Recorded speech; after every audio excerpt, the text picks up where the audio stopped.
Medical store ഒറ്റൊരുത്തരാണ് നമ്മുടെ ഈ കുടുംബം താറുമാറായി പോയത്. ശബരി മെഡിക്കൽ സ്റ്റോർ ഒരു കുടുംബവും അനാദിയായി. ഞങ്ങൾ എന്തോ ചെയ്യുമെന്നാണ് ആലോചിച്ചുകൊണ്ടിരിക്കുന്നത്. കരച്ചിലും ആഹാരം പോലും നല്ലപോലെ കഴിക്കാൻ പറ്റത്തില്ല. 2 ദിവസം പോയാൽ പിന്നെ 10 ദിവസത്തേക്ക് നമ്മളിവിടെ വീട് പട്ടിണിയാണ്. ആ അവസ്ഥയായിരുന്നു. അത്രയ്ക്ക് ചതച്ച് കളഞ്ഞവർ ഒരുപാട്. പിന്നെ ട്രീറ്റ്മെൻറ്റൊക്കെ ചെയ്ത് കൈയൊക്കെ നേരെ ഇങ്ങനെ വളഞ്ഞൊക്കെ ഇരുന്ന് നമ്മൾ പിന്നെ ട്രീറ്റ്മെൻറ്റ് ചെയ്ത് കൈയും കാലുമൊക്കെ നേരെ ആക്കിയെടുത്ത് ഒരുപാട് മർദ്ദിക്കുകയൊക്കെ ചെയ്തു. പരമാവധി ഉപദ്രവിച്ചു. എന്നിട്ട് പറഞ്ഞു ഞാനല്ല മോഷ്ടിച്ചെന്ന് പറഞ്ഞിട്ട് ആ മെഡിക്കൽ സ്റ്റോറിൽ ഒരു തരത്തിലും കേട്ടില്ല. നീയാണ് മോഷ്ടിച്ചത്, നീയാണ് പ്രതി. കള്ളൻ എന്നുള്ള പേര് ഉണ്ടായിരുന്നു. ഞങ്ങൾക്കൊരു ഓട്ടോയുള്ളായിരുന്നു. ആ വരുമാനവും പോയി. ഞങ്ങളുടെ ഏക ആശ്രയമായിരുന്നു. ഞങ്ങളുടെ എല്ലാ വരുമാനങ്ങളും പോയി. ഞങ്ങൾക്ക് വരുമാനങ്ങളൊന്നുമില്ല. എനിക്ക് ജോലിയില്ല, 2 കൊച്ചുങ്ങളുണ്ട്, അമ്മയുണ്ട്, വീടില്ല, പല ബുദ്ധിമുട്ടുകളുണ്ട്, ഒരുപാട് കടമുണ്ട്.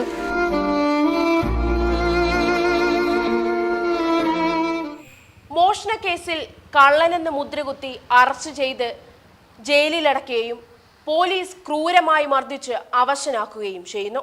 വർഷങ്ങൾക്ക് ശേഷം യഥാർത്ഥ പ്രതിയെ പിടിച്ചപ്പോൾ കോടതി കുറ്റമുക്തനാക്കുകയും ചെയ്തു. രതീഷ് എന്നിട്ടും ജീവനൊടുക്കിയത് നിസ്സഹായാവസ്ഥ കൊണ്ടാണ്. ചോദിക്കാനും പറയാനും ആരുമില്ലാത്തവരോട് എന്തുമാകാമെന്ന പോലീസിന്റെ മനോഭാവത്തിന്റെ ഏറ്റവും അപലപനീയമായ ഉദാഹരണമാണ് കൊല്ലം അഞ്ചൽ അഗസ്ത്യക്കോട് സ്വദേശിയായ രതീഷിന്റെ ജീവിതവും മരണവും.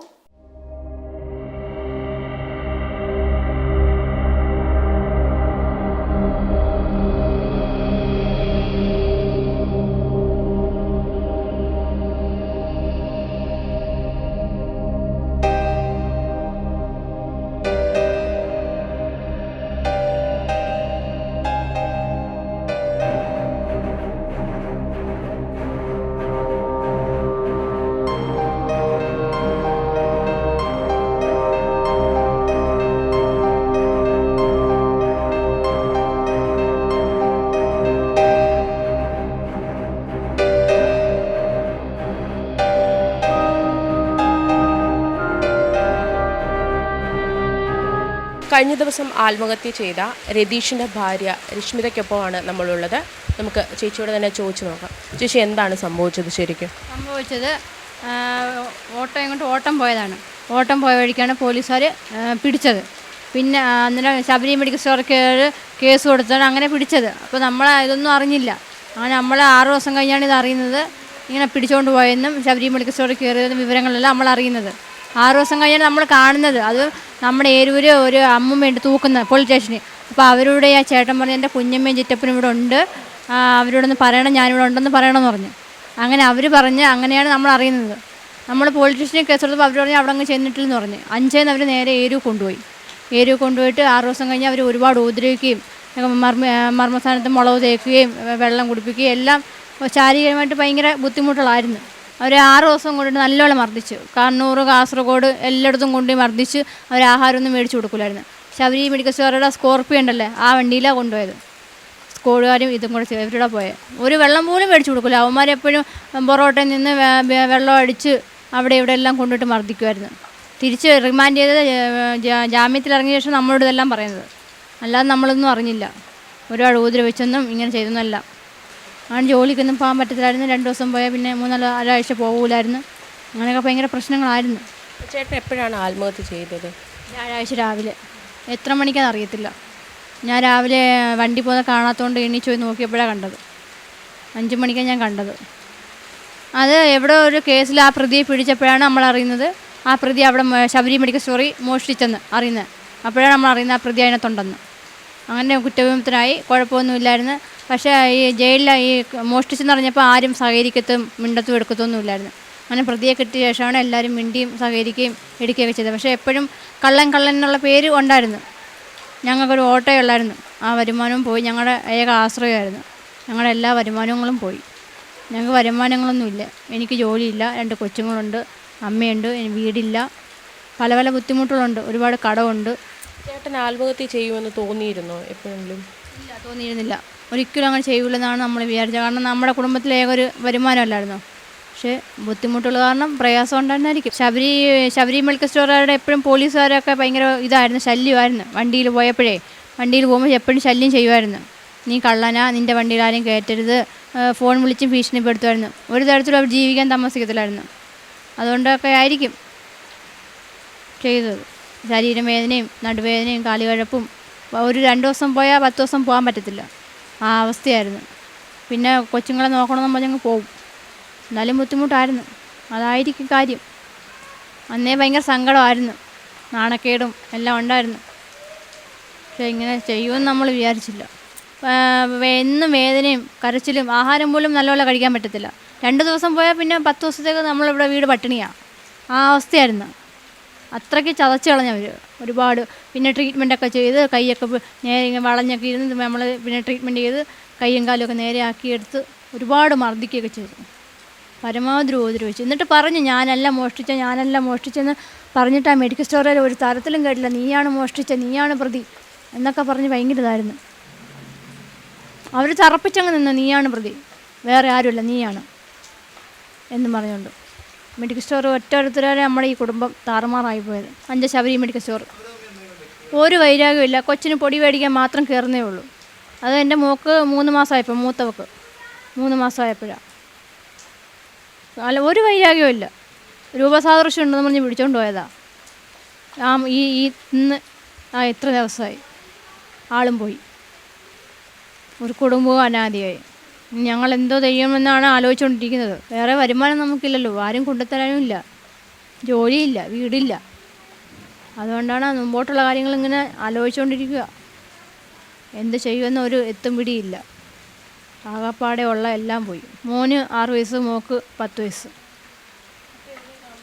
ഞങ്ങളിവിടെയാണ്, ഇവിടെ. ഇത് അനിയൻ്റെ വീട്. അവർ പോകാൻ പറഞ്ഞാൽ നമ്മൾ പോയേ പറ്റും. എങ്ങോട്ട് പോവും? 2 കൊച്ചുങ്ങളെ അമ്മയും കൊണ്ട് എങ്ങോട്ട് ഇറങ്ങിപ്പോവും? അതുകൊണ്ട് ഒന്നുമില്ലാതെ ആയി, പെരുവഴിയിലാണ് ഇപ്പോൾ നിൽക്കുന്ന അവസ്ഥ. ഇനി ഞാനും കൊച്ചുങ്ങളോട് ആത്മഹത്യ ചെയ്യേണ്ടി വരുമോ എന്തോന്ന് അറിയത്തില്ല. ആ സാഹചര്യം ഇപ്പോൾ. കൊച്ചുങ്ങളെ മുഖം കണ്ടാൽ ചെയ്യാനും തോന്നത്തില്ല. അവർ 2 ലക്ഷം രൂപയും കൊണ്ട് വന്നു, നമ്മൾ പറഞ്ഞ് വേണ്ടെന്ന്. അത്ര ഇടിയും തൊഴിയല്ലല്ലോ നമ്മൾ കൊണ്ടത്, ഇത്രയും ദിവസം കിടന്ന്. വിറവൊക്കെ ഒരുമാതിരി അങ്ങായി. മുളകൊക്കെ വാരി തേച്ച് വെള്ളമൊക്കെ ഒഴിച്ചപ്പോഴത്തേക്ക് അടന്ന് വാരി നേരെ ആക്കിയെടുക്കാൻ എന്തൊരു പ്രയാസമായിരുന്നു. എന്നും വേദനയെന്ന് പറഞ്ഞ് കരച്ചില്ല. അതുപോലെയാണ് അവർ ഉപദ്രവിച്ചത്. പല ഇരുട്ട് മുറിയിലും കൊണ്ടിട്ട് ഇടിക്കുകയും പലതരത്തിൽ ഉപദ്രവിച്ചവർ. 50-60 രൂപ എടുത്ത് നമ്മൾ അവർ പിടിച്ചുകൊണ്ട് പോയപ്പം കുത്തി കീറി, അതിനകത്ത് എന്തൊക്കെ ഉണ്ടെന്ന് പറഞ്ഞാൽ അവർ കുത്തി കീറി വീലെല്ലാം പല്ലായി കളഞ്ഞായിരുന്നു. പിന്നെ നമ്മൾ 10-60 രൂപ ആക്കി ശരിയാക്കി എടുത്ത വണ്ടിയാണ്. വണ്ടി ഓടിക്കൊണ്ടിരുന്ന സമയത്ത് നീ വണ്ടി ഓടണ്ടെന്ന് പറഞ്ഞാൽ അവന്മാർ ബുക്കും പേപ്പറും മേടിച്ചിട്ടുണ്ടെങ്കിൽ പോയി. പിന്നെ നമുക്ക് ബുക്കും പേപ്പറും തന്നില്ല. പിന്നെ അങ്ങനെ നമ്മൾ കയറ്റിയിട്ടപ്പോഴാണ് ഈ വണ്ടി ഈ കൊല ആയത്. ബുക്കും പേപ്പറില്ല, നമുക്ക് വണ്ടി ഇറക്കാൻ പറ്റത്തില്ലല്ലോ. ബുക്കും പേപ്പർ അവന്മാർ മേടിച്ചുകൊണ്ട് പോയി, നമുക്ക് തിരിച്ചു തന്നില്ല. അപ്പം പിന്നെ ഒന്നും ടെസ്റ്റ് ചെയ്യാൻ പറ്റത്തില്ല, ഒന്നും ചെയ്യാൻ പറ്റത്തില്ല. അങ്ങനെ വണ്ടി കയറ്റിയിട്ട് തുരുമ്പായി. പിന്നെ ഒരു ഇതും വഴിയില്ലാത്തതുകൊണ്ട് ബസ്സിൽ പോയി തുടങ്ങിയത്. ബസ്സിൽ പോയിട്ടും ശല്യമായിരുന്നു, ഒരു തരത്തിലും ജീവിക്കാൻ പറ്റാത്ത അവസ്ഥയായിരുന്നു. അവന്മാരുടെ നീ പൈസ മേടിച്ച് കേസ് വഴി ഞങ്ങൾക്ക് മുമ്പോട്ട് പാനൊക്കത്തില്ല, ഉദ്യോഗമായിട്ട് അവർ കിട്ടത്തില്ലെന്ന് പറഞ്ഞിട്ട് അവർ ഭയങ്കരമായിട്ട് രീതിയിൽ അവർ ശല്യമായിരുന്നു. എന്നാലും ചേട്ടൻ പറഞ്ഞ് എനിക്ക് നീതി കിട്ടിയേ പറ്റത്തുള്ളൂ, ഞാൻ മുമ്പോട്ട് പോകുന്നു. അതിനുശേഷം നമ്മൾ കംപ്ലൈൻറ്റ് കേസ് നടന്നുകൊണ്ടിരിക്കുമായിരുന്നു. നിരപരാധി ചിലപ്പോൾ എല്ലാവരും മിണ്ടിയെ സഹകരിക്കുകയും എല്ലാം ചെയ്യുമായിരുന്നു. പോലീസുകാർ 2 ലക്ഷം രൂപയും കൊണ്ട് വന്ന് നമുക്ക് നഷ്ടപരിഹാരം തരാമെന്ന് പറഞ്ഞു. അപ്പോൾ നമ്മൾ പറഞ്ഞ് നഷ്ടപരിഹാരം വേണ്ട, നീതിക്കായിട്ട് മുന്നോട്ട് പോകാമെന്ന് പറഞ്ഞ് കേസ് നടന്നുകൊണ്ടിരിക്കുമായിരുന്നു കൊല്ലത്ത്. പുല്ലൂർ ഇതിലായിട്ടും വിളിച്ചില്ല, കൊല്ലത്ത് കംപ്ലൈൻറ്റ് അതോറിറ്റിയിൽ കേസ് നടന്നുകൊണ്ടിരിക്കുക. ഇപ്പോഴും നടന്നുകൊണ്ടിരിക്കുമായിരുന്നു. CC ആയിരുന്നു. ജയിലിൽ കിടന്നപ്പോൾ CC-ക്കാർ വന്നു. പിന്നെ നമ്മളത് കൊടുത്തു, CC കൊടുത്ത് പിന്നെ വണ്ടി ഒന്നേന്ന് പണിഞ്ഞിറക്കി. ഇത്ര രൂപ ഞങ്ങൾക്ക് നഷ്ടമായി തരുമ്പോൾ കേസ് നടത്തി. വീടും വസ്തു ഞങ്ങൾക്ക് പണയമാണ്, സൊസൈറ്റി ലോൺ വെച്ചേക്കും 4 ലക്ഷം. പിന്നെ അല്ലാതെ വണ്ടി കേസ് നടത്തിയതും വണ്ടി പണിഞ്ഞതും എല്ലാം കൂടെ ഒരു 6-7 ലക്ഷം രൂപയുണ്ട് കടമുണ്ട്. സൊസൈറ്റി ലോണാണ് വസ്തു. പിന്നെ ഓട്ടോയുടെ പണിഞ്ഞതും കേസ് നടത്തിയതും കടം മേടിച്ച് നമ്മൾ കേസ് നടത്തി. അല്ലാതെ നമുക്ക് സാമ്പത്തികം ഇല്ലല്ലോ. ഈ ഒരു വരുമാനം നിലയ്ക്കുമ്പോൾ നമ്മൾ പിന്നെ കടം മേടിച്ചില്ലേ പറ്റും. അങ്ങനെ കടം മേടിച്ചാൽ കേസ് നടത്തിയത്. അതിലും ഒരു തരത്തിലും ജീവിക്കാൻ പറ്റാത്ത അവസ്ഥയായി. അങ്ങനെയൊക്കെ മനപ്രയാസമായിരിക്കും. ഒന്നും പറഞ്ഞിട്ടില്ല. ആദ്യമൊക്കെ പറയുമായിരുന്നു. അതിനമ്മ പറയും, എടാ ചിന്തിക്കാൻ ഒരു നാൾ അങ്ങനെ പ്രതി പിടിക്കും, നീ അങ്ങനെയൊന്നും ചെയ്യല്ലേ എന്ന് പറഞ്ഞ് സമാധാനിപ്പിക്കുമായിരുന്നു. കൊച്ചുണ്ട്, നീ സമാധാനിപ്പിക്കുമായിരുന്നു. അങ്ങനെയൊക്കെ സമാധാനിപ്പിച്ച് അങ്ങനെ പ്രതിയെ കിട്ടിയപ്പോൾ ഒരു സന്തോഷം ഒക്കെ ആയിരുന്നു, നല്ല ജീവിതമായിരുന്നു. ഒരു കേസുമില്ല. രൂപസാദൃശ്യം ഉണ്ടെന്നും പറഞ്ഞാണ് പിടിച്ചുകൊണ്ട് പോയത്, അല്ലാതെ ഒരു കേസുമില്ല. അല്ലാതെ വേറൊരു കേസുമില്ല. അവിടെ കൊച്ചിന് പൊടി മേടിക്കാൻ കയറും, രൂപസാദൃശ്യമാണെന്ന് പറഞ്ഞാൽ പിടിച്ചുകൊണ്ട് പോയത്. എന്നിട്ട് പറഞ്ഞു ഞാനല്ലെന്ന് ആണയിട്ട് പറഞ്ഞിട്ട് അവന്മാർ കേട്ടില്ല. നീയാണ് അവർക്കില്ല ഇൻഷുറൊക്കെ അല്ലേ അവർക്ക് വർഷം തോറും എന്തെങ്കിലും ഒപ്പിക്കണ്ടേ. അങ്ങനെ അവന്മാർ പിടിച്ചുകൊണ്ട് പോയത്. 80 ലക്ഷം രൂപ പിടിച്ചെന്നോ 80,000 രൂപ പിടിച്ചെന്നോ ഒക്കെ പറഞ്ഞുകൊണ്ട് ആട്ടോയൊക്കെ നശിപ്പിച്ച് ഒരുപാട് കഷ്ടപ്പെട്ടു. അതാണ്. ഒരു വൈരാഗ്യവും ഇല്ല, ഒരു കേസും ഇല്ല, ഒന്നുമില്ല. ഇതിലായിട്ട് ആരുടെയും 10 പൈസ എടുത്തിട്ടുമില്ല. ബന്ധുക്കളും എല്ലാവരും ഉണ്ടായിരുന്നു. ഈ കേസായ ശേഷം പിന്നെ ആരും ആകപ്പാടേയും കഴിഞ്ഞ് കള്ളൻ എന്ന പേരായില്ലേ. പിന്നെ ഇതായി. പിന്നെ കേസ് തെളിഞ്ഞപ്പോഴാണ് പിന്നെ ഓരോരുത്തരായിട്ട് മിണ്ടാനും എടുക്കാനും ഒക്കെ ഇതായത്. അല്ലെങ്കിൽ മറ്റേ നല്ല ഫ്രണ്ട്സൊക്കെ ആയിരുന്നു. കേസ് കൊടുത്ത ശേഷം നമ്മൾ പിന്നെ കാണിച്ചതും എടുത്തതൊക്കെ കൊട്ടാരക്കര കിടന്ന്. ഞാൻ പോയില്ല, അമ്മയൊക്കെ പോയി കണ്ടപ്പോൾ പറഞ്ഞു പുറമൊക്കെ ഒരുപാട് അടന്ന് വാരി, നിൽക്കാൻ വയ്യാത്ത അവസ്ഥ, പല്ലൊക്കെ അടിച്ച് പൊഴിച്ച്, കൈയൊക്കെ ചവിട്ടി ഓടിച്ചു. അവന്മാർ ഗരുഡനൊക്കെ തൂക്കായിരുന്നതാണ്.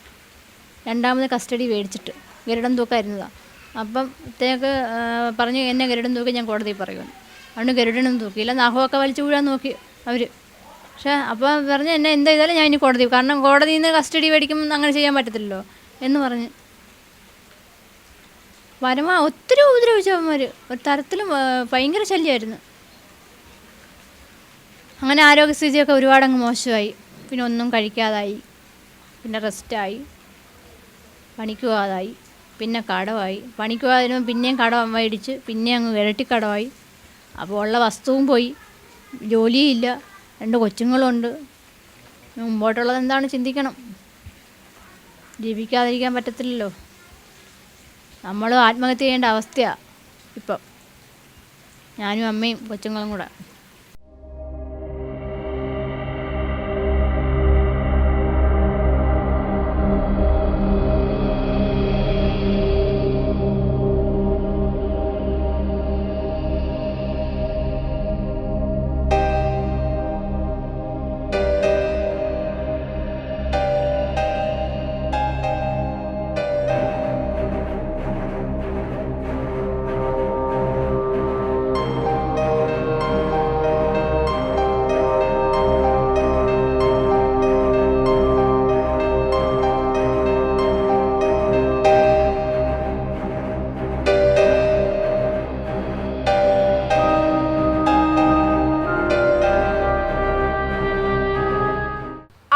കുറ്റവാളികൾ രക്ഷപ്പെട്ടാലും ഒരു നിരപരാധി പോലും ശിക്ഷിക്കപ്പെടരുത് എന്ന് പറയുന്ന നമ്മുടെ നീതി വ്യവസ്ഥയുടെ തുലാസിൽ എവിടെയാണ് രതീഷിന്റെ സ്ഥാനം? രതീഷും കുടുംബവും അനുഭവിച്ച വേദനയ്ക്കും അപമാനത്തിനും മനുഷ്യാവകാശ ലംഘനത്തിനും ആരാണ് സമാധാനം പറയുക? ആ നിരപരാധിയുടെ കുടുംബത്തിന് സാന്ത്വനമേകാൻ നമ്മുടെ വ്യവസ്ഥയ്ക്കും ഭരണകൂടത്തിനും ബാധ്യതയുണ്ടെന്ന് മറക്കരുത്. ഇക്കാര്യത്തിന് വേണ്ടത് നീതിയാണ്. ആ നീതി വൈകുകയും അരുത്. ക്യാമറമാൻ അനിലിനൊപ്പം ലിൻഡ, യോഗനാഥം ന്യൂസ്, അഞ്ചൽ.